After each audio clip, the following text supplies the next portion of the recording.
Hello guys, welcome back to my YouTube channel. तो आज मैं आपके लिए एक नया लेसन प्लान लेकर आई हूँ जो कि सोशल स्टडीज़ या आप हिंदी में कह सकते हैं सामाजिक अध्ययन से रिलेटेड है। तो आइए आज का लेसन प्लान शुरू करते हैं।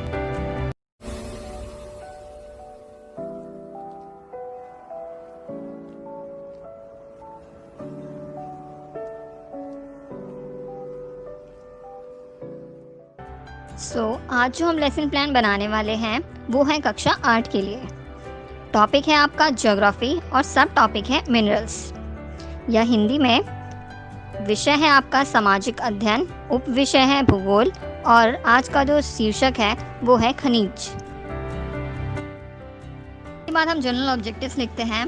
जनरल ऑब्जेक्टिव्स लिखने का क्या पर्पस होता है? जनरल ऑब्जेक्टिव्स लिखने का हमारा ये पर्पस होता है कि जो जनरल ऑब्जेक्टिव्स होते हैं वो सब्जेक्ट स्पेसिफिक होते हैं।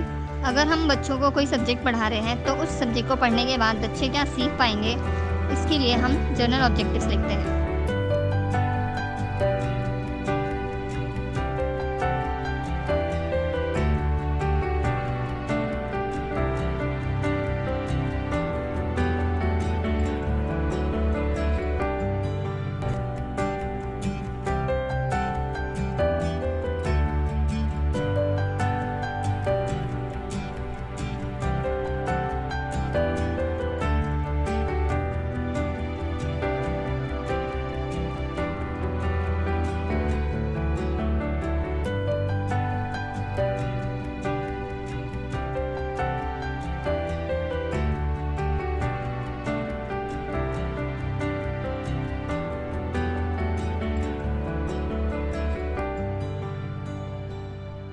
के बाद हम लिखते हैं स्पेसिफिक ऑब्जेक्टिव्स या विशिष्ट उद्देश्य।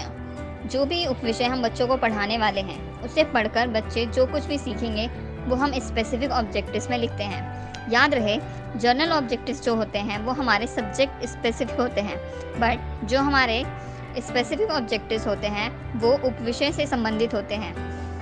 तो जो भी हम उपविषय बच्चों को पढ़ाने वाले हैं ये उससे संबंधित होंगे।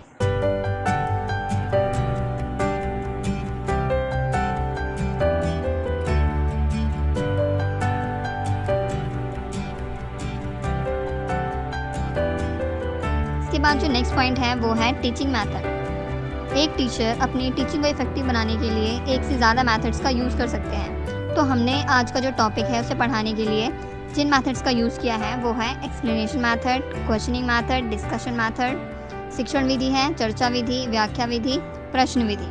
उसके बाद हमने लिखे हैं teaching learning materials. Teaching learning materials क्या होते हैं?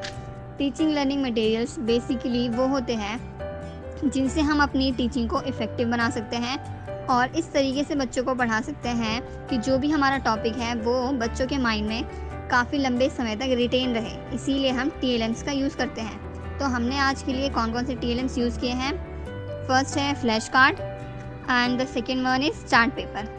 हिंदी में शिक्षण सहायक सामग्री, फ्लैश कार्ड और चार्ट पेपर। इसके बाद आता है प्रीवियस नॉलेज अज्यूम या पूर्व ज्ञान।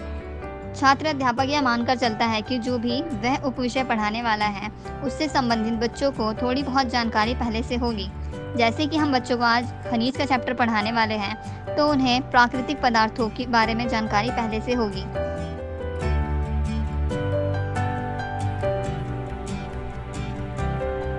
इस पूर्व ज्ञान का यूज़ करके हम बच्चों से कुछ प्रश्न पूछते हैं जिन्हें हम प्रीवियस नॉलेज टेस्टिंग या पूर्व ज्ञान परीक्षण में लिखते हैं।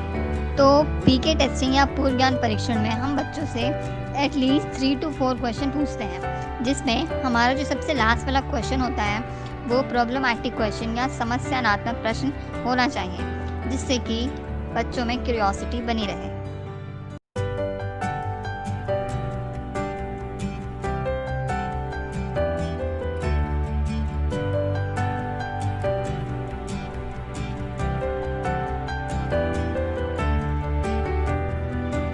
इसके बाद आता है अनाउंसमेंट ऑफ द टॉपिक या उप विषय की घोषणा। इसमें पीपल टीचर उस दिन जो टॉपिक पढ़ाने वाले हैं उन्हें क्लास में अनाउंस करेंगे कि बच्चों आज हम इस टॉपिक पे चर्चा करने वाले हैं।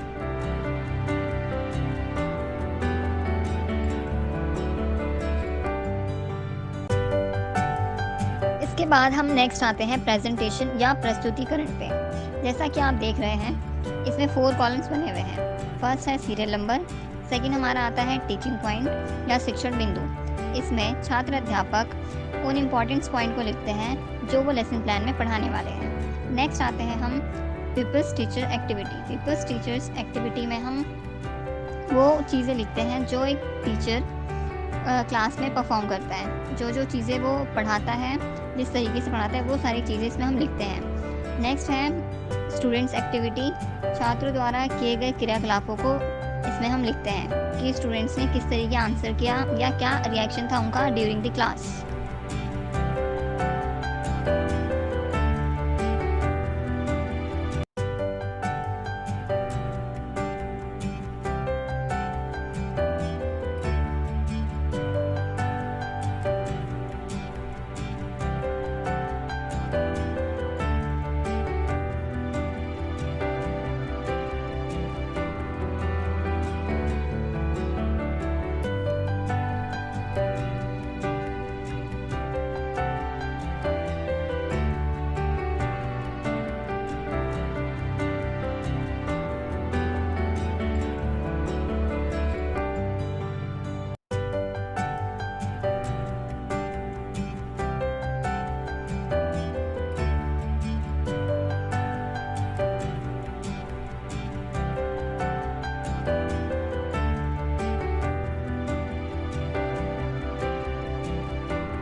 इसके बाद नेक्स्ट आता है रिकैप्चुलेशन या पुनरावृत्ति।